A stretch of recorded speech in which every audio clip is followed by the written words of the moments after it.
in this class just to figure out what's going on there. So it turns out that they didn't have to spend a whole lot of money on research and development for this device. Most of the money was actually obtained from grants from the government. So certainly that argument doesn't really work. So it's just a matter of them taking advantage of the insurance system in the country to make more money. Because companies can really raise money, raise prices, knowing if the insurance covers it, the patients don't really care because they don't have to pay for it.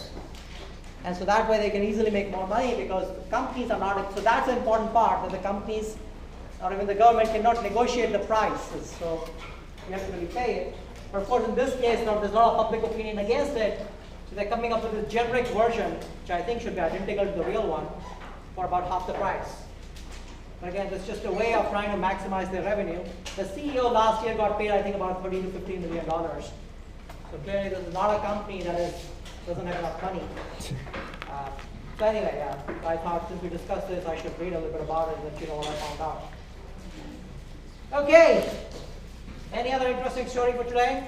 Except for the football game, which was supposed to win by 20 points. No? There's a shooting in LA? No, they thought there was an active shooter in LAX, but there wasn't a shooter. So they shut down the airport for 2 hours for nothing. They shut down the entire airport? Yeah, all flights were grounded, no flights were coming. That's not that different than what usually happens at LAX, so.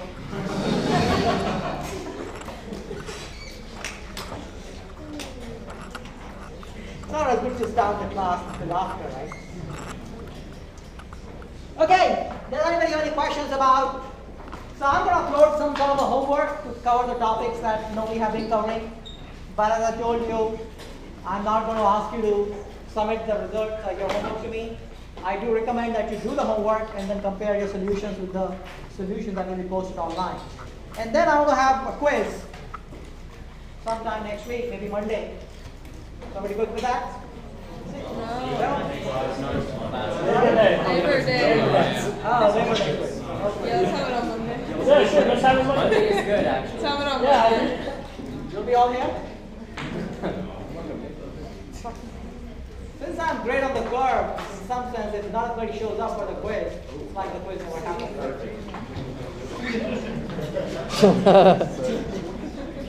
What if one person shows up? He gets an A, or he or she gets an A. And everyone gets failed. Yep. The question is, how much do you trust all your fellow students? That logic, everyone's going to show up. I was reading it was actually interesting. They are reading a research article about whether human beings are they born to be cooperative or they're born to be selfish. I don't know, what do you guys think? Selfish. Sorry? Selfish. Selfish? Combination. Combination? Yeah. I don't know. What are the rest of you?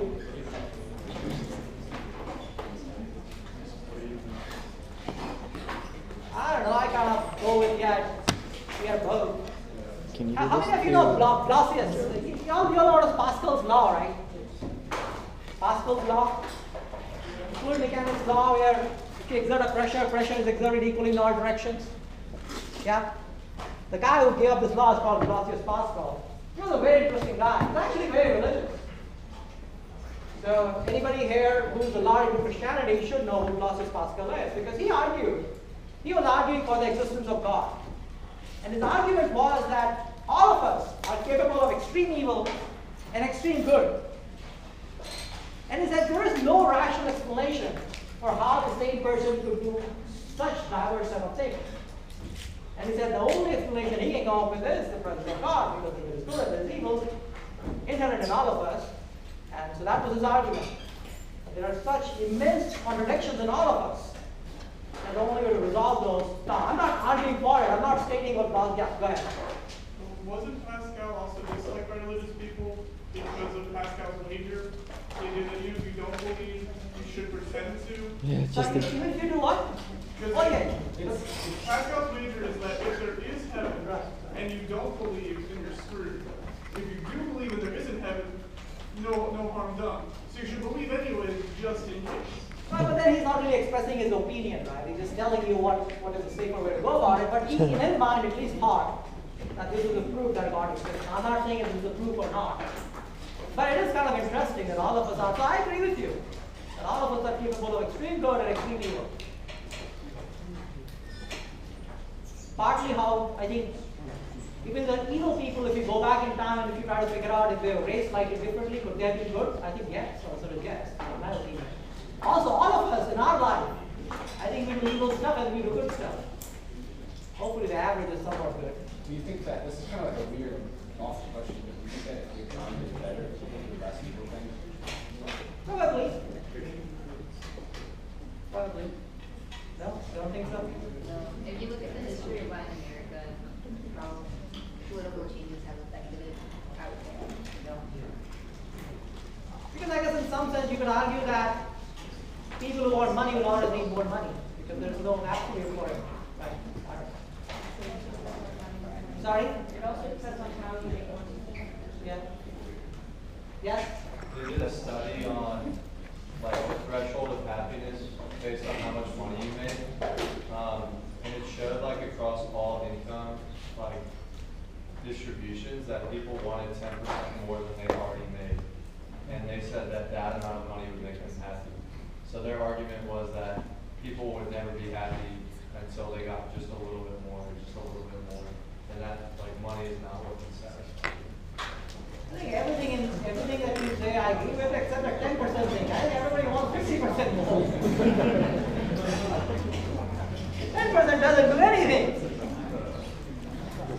Alright, good discussion. Alright, so yeah, the quiz cannot be next Monday. The quiz is going to be, I guess, next Wednesday then. Next Wednesday? Yes, 1 week from day after tomorrow. So, Okay? Yes? Everybody's good? Alright, an easy quiz.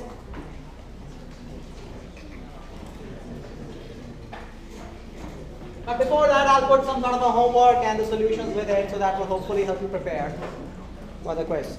Any questions? Shh. Yes? for DRC people, do we take it here or at DRC? Yeah, you can take it here, if you, unless you don't want. We can discuss that later. All right. Any questions about what we discussed in last class? No? Everybody's good? So let's just quickly go over what we have discussed, and I'm trying to give you another example to sort of form up those ideas. So really, in some sense, the idea that we've discussed, there's really only one idea we've discussed so far. And really, in some sense, we will keep discussing the same idea ad nauseum in this class. And the idea is, money can be moved in time from one point to another, and we can do that by taking compound interest rate into account. Okay? So the future value of the money is the current value times 1 plus I to the power n. If P is sort of the current value, F is the future value, I is the rate of interest per period, N is the number of periods, right, or the number of times money gets compounded. Now, the only subtle thing is that F doesn't necessarily, although it's called future value, it could really also be the past value, right? In some sense, past is the future with negative N, right? All right, so if N is negative, we can move money back in time. Okay? And I think the only somewhat confusing issue could be that this I can be expressed in different ways.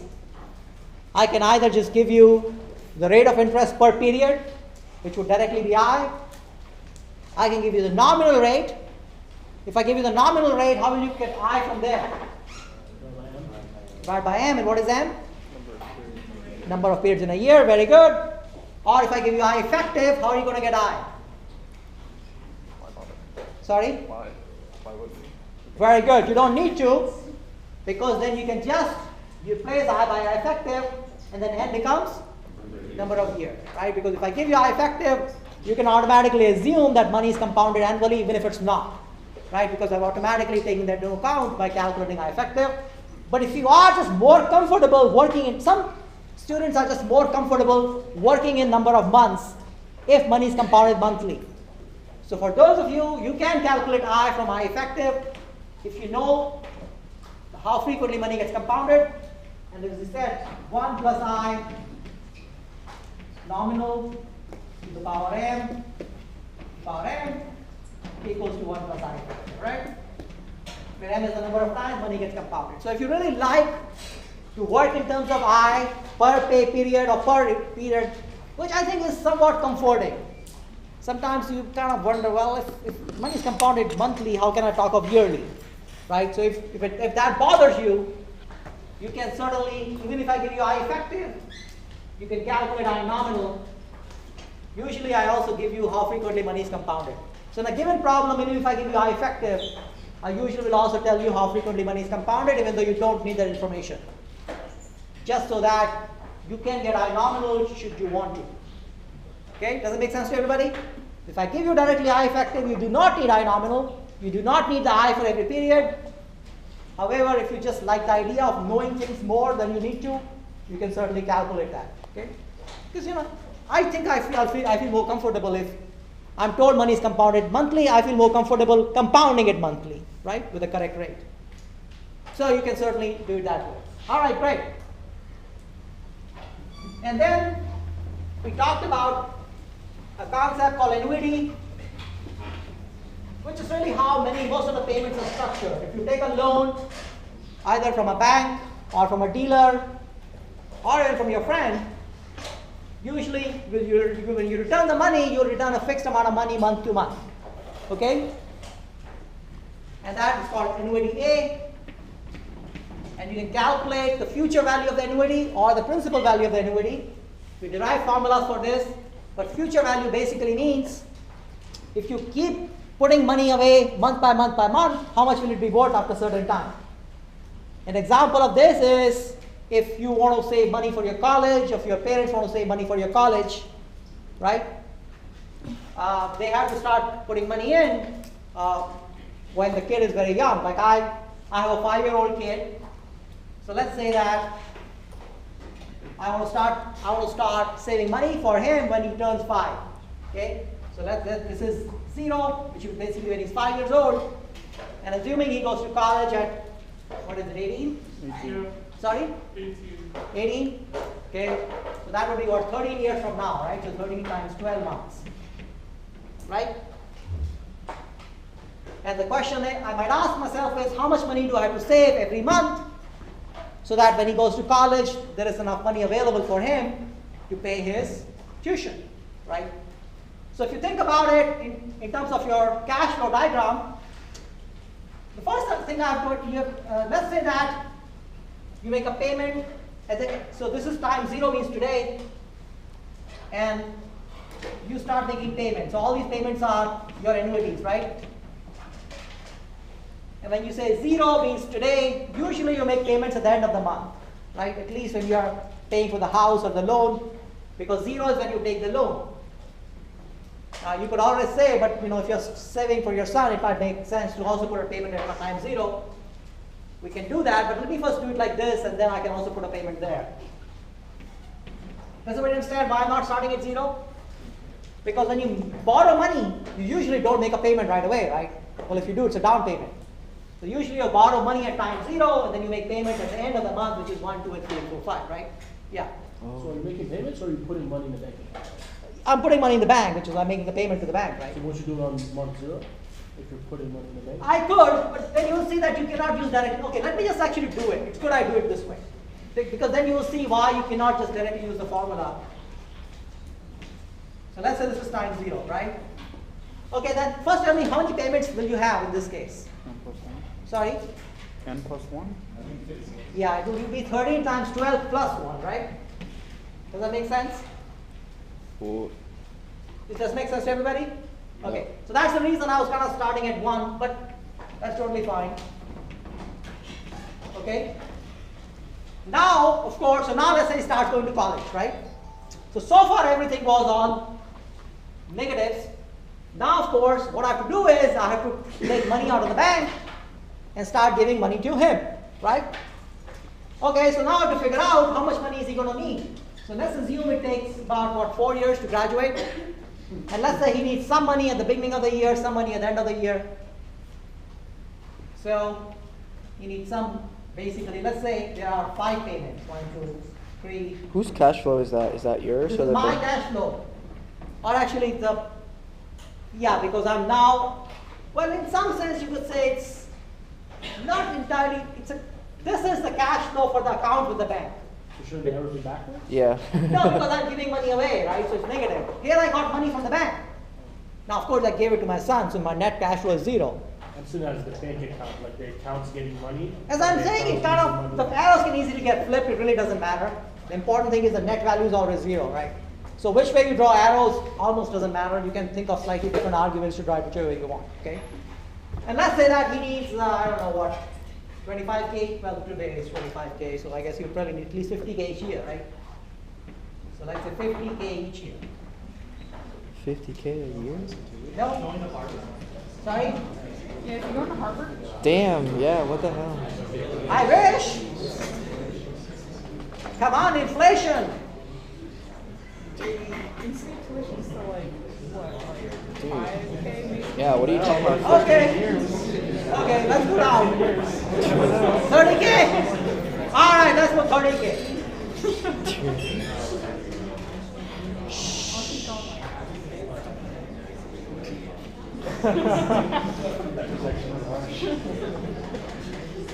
Okay? All right, shh. Yeah. So he's graduating 5 years, right?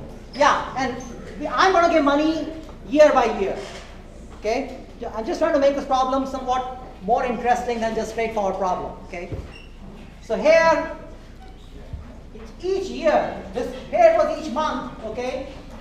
And after this, I stop making payments to the bank, and then I withdraw money 30K each year. Okay? And that's it. So that's what. And the question I'm asking myself is, how much money do I need to save every month to do this? Okay? Is the problem clear to everybody? Yeah. So we're not putting money in the bank after. After this 13 years, no. I say I'm done. Now I have to retire. I will not retire in 13 years, but. All right, is the question clear to everybody? Any doubts? No? Everybody's good? Okay, then I'm going to let you do this. But of course, you do this, you will need something else from me. What is it you need from me? Rate. Very good. Rate of interest. So let's assume that we are investing in stock market. So let's say you do a 6% nominal compounded and monthly.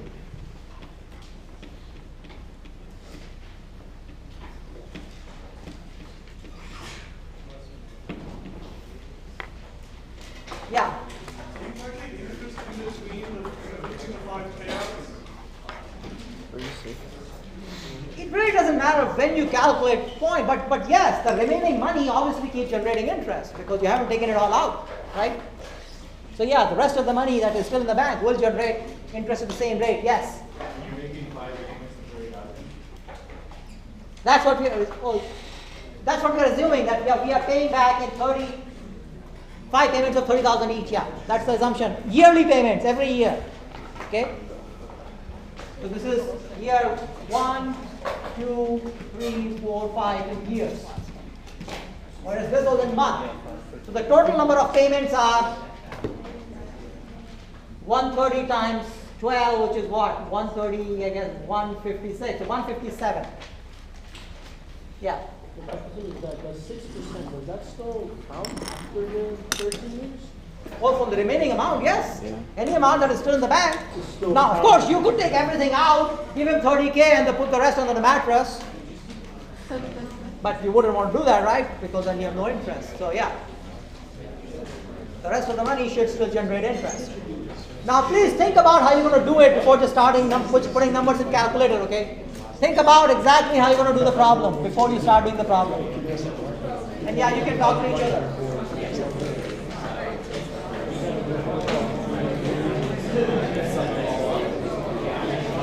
Can you start with the 30 side?